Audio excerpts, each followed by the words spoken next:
someone decided that they have the complexion for a protection, bumps into me and tell me I must tell her, excuse me. That's not how it works where I'm from. Hello, what's going on? Did you just call? I didn't just call. Are you involved in the incident? Yeah. Okay, what happened? Okay, so we were leaving the restaurant. Okay, Anito's? Yeah. Okay. I'm walking towards the front door. My boys are, these are my sons. Sure. We're walking behind me. And the next thing I know, this woman walks past like this and says, excuse me. Okay. And like, I said something back. I was like, excuse you. And she was like, I don't need you to excuse me. Like, take a little right. And so, like, whatever. We walked out. But like, I was like, I don't understand why that just happened. I don't even understand what we did. So I'm not gonna lie, I turned around, I went back up to her, she was in the bar. I went back up to her, I said, excuse me, can you explain to me what just happened? Like, I just... Like why? Yeah, exactly. She got right up in my face instantly, like gut to gut. We're all up in my face. Go ahead, touch me so I can defend myself. Touch me, which I didn't. I lay a hand on her the entire time. Okay. So...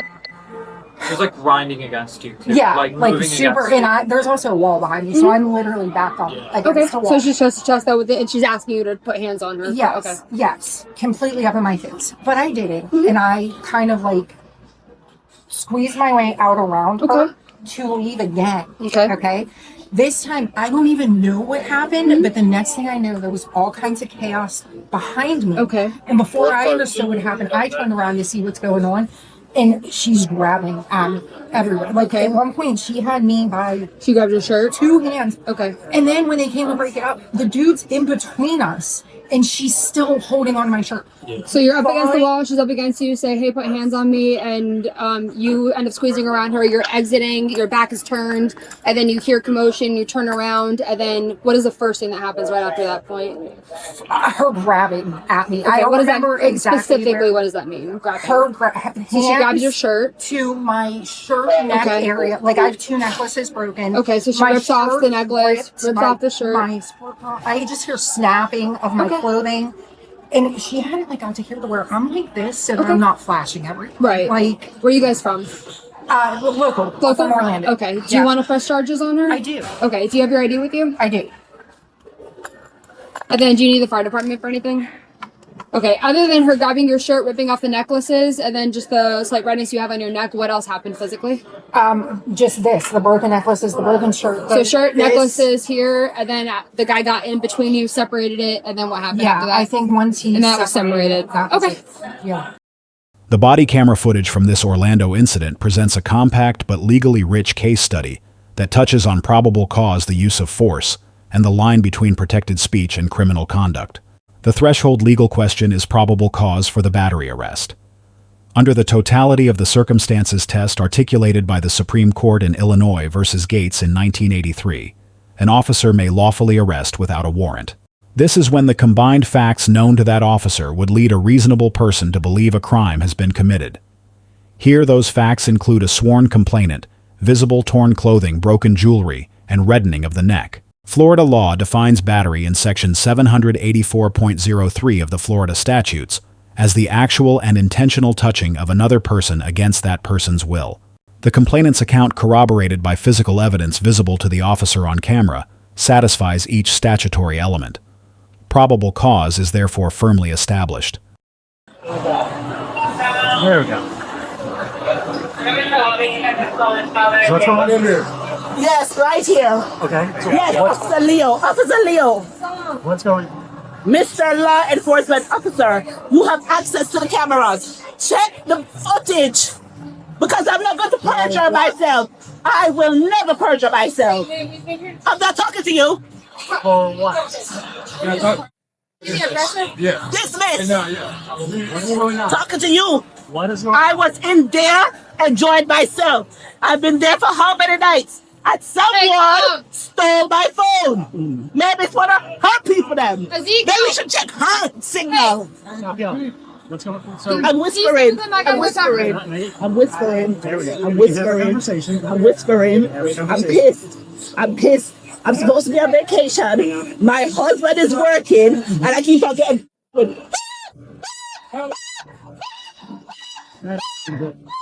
So you were inside trying to enjoy yourself. What happened to get us called out here?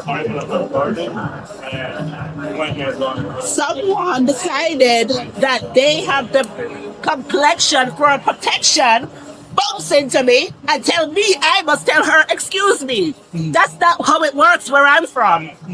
So somebody bumps into you. No, she deliberately bumped into me because she wanted to create a scene and she wanted me to look like the bad guy. That happened here, or that happened in the parks? Right up there. But it first started happening with wheelchair Karen.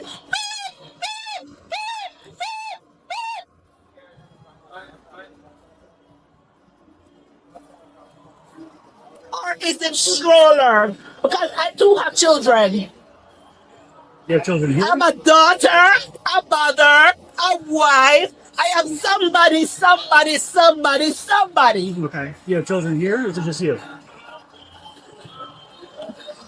My barrister will deal with the rest of this. I don't know what a barrister is. Google it. And that's not my water bottle. I have an actual water bottle with ET on it and my name on it.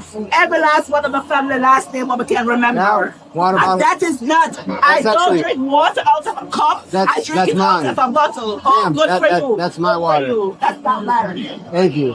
And my good friend Natasha, is that Motorola? Axion. Okay, my good friend Natasha. We don't with Axon. Motorola.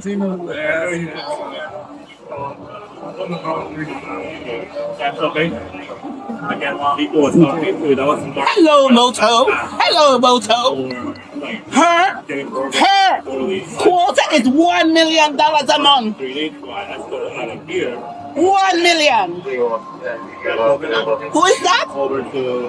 It's not Motorola. My radio's Motorola. Does that make it better? But I'm afraid of.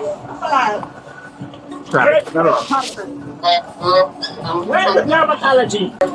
Where's the dermatologist? Got her. Nope. You cannot get that off. You're not You gonna cannot you're take not that gonna off. resist. Greater faith. Greater faith. I never gave you permission to touch. Hold down. Hold down.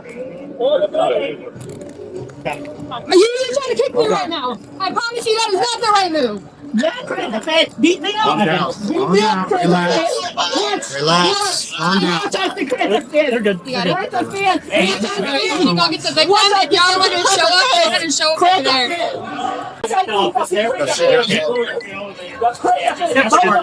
What is this? Let me know when you're ready.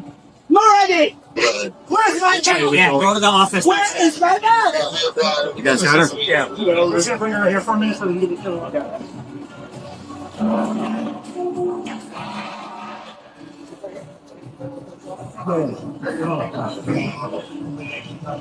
Yes, but you're not supposed to be tight, right? You're not supposed to cut off circulation, right? But because French of it, I'm a motherfucker pussy licking girlfriend. Stop, or you're gonna end up on the ground. That's the last time I'm gonna tell you. Stop right now. Please don't threaten me with a good Stop time. Do right now. not threaten me with a good time. The next legal axis is the use of force during the arrest.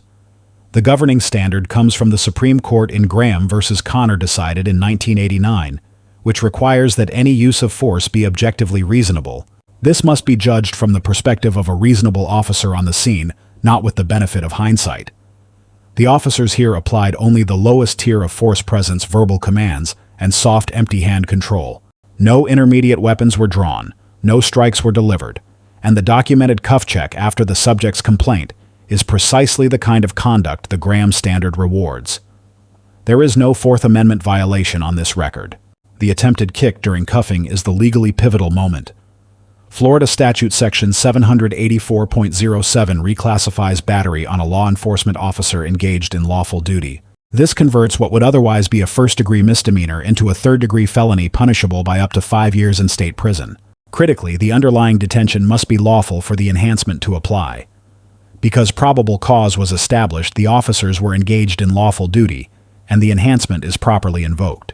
The resisting charge falls under Florida Statute Section 843.02, which prohibits knowingly and willfully resisting, obstructing, or opposing an officer in the lawful execution of a legal duty. Florida courts in cases including the CEL decision from the Florida Supreme Court in 2009 have held that even minor physical actions such as tensing the arms or pulling away during cuffing can satisfy this statute. The pattern of physical and verbal noncompliance on this footage clears that bar with substantial margin. A common misconception worth addressing is the idea that profanity directed at officers is itself criminal.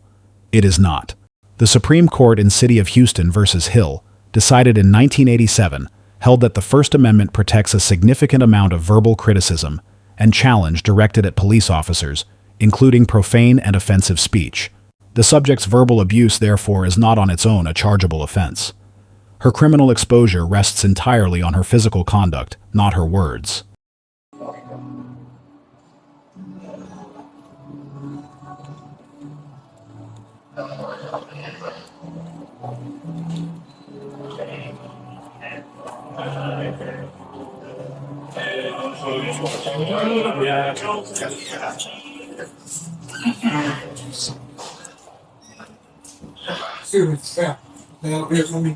Come on, this way. Now.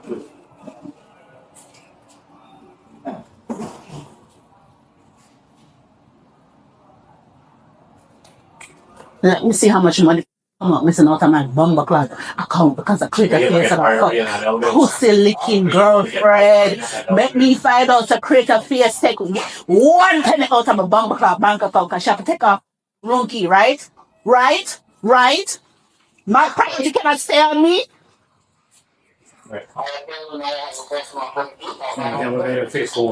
Sure. I love it in the corner. That's what prep school kids get. Want me to stamp on 1 foot? How can you have insurance and still have bad skin? It does not work. Back out.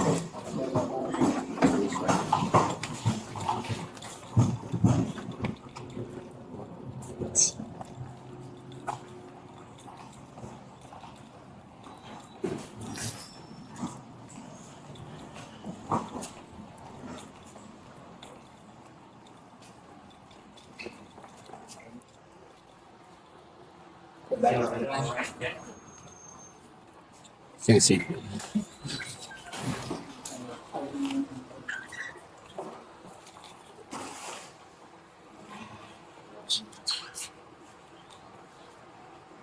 Where's my glasses? Where's my cheap glasses? Because my Versace is in the bag. Watch and see. Create a face must have to go down to Miami. El Miami. You know, no habla español, only parle francais. Watch and fucking see. Miami for what? Miami, so nice. Are you originally from Miami? I'm originally from my mother's pussy. Where are you from? Same place. Thank you. Good for It you. was nice and Good for cozy. you. So Good for you. thanks. Mr. Huffman, Yes. I have stuff in my locker that I paid for. Okay. And I do not want to have to send Russia to get that stuff out of the locker. Send a Russian to get stuff out of your locker. Yeah, I don't know what that means. right. Sure you know. Anywho, I know where my locker is. I know my locker number. And necesito mi belongings. You want me to carry that for you? I don't mind. And I don't get to wear my glasses. Everybody else gets to look cool but me. I got my glasses on. See you in the car. Come on. Can I get my stuff? We're bringing it with us. No, the stuff that's in the locker. We're not playing. Somebody else. So how do I get my stuff out the locker? Treasure locker number, man. Yes, What's the locker number? 32. I said it. Where at? 30 in the locker. Okay, which one? How much I know? I can tell you where it is. I have to know how to direct you to it. So how you want me to help you? You want to know Because the lady took off my eating travel. The lady took off my eating. So, so you're not going to give me my locker.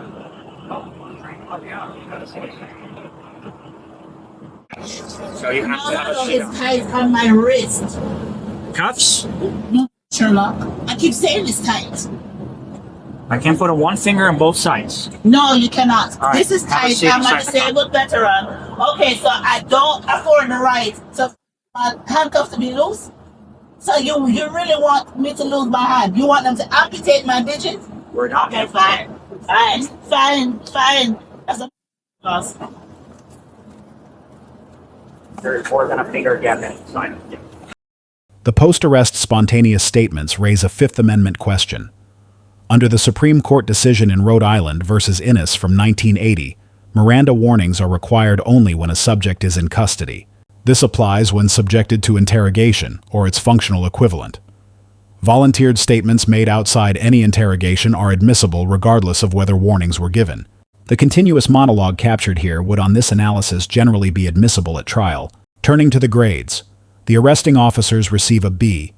Their force was proportionate, their verbal warnings were textbook, and the cuff check satisfied constitutional sensitivity to claims of restraint injury. Marks were withheld for limited active de-escalation language and the absence of any documented crisis intervention team coordination, given the subject's apparent distress. The subject receives a D.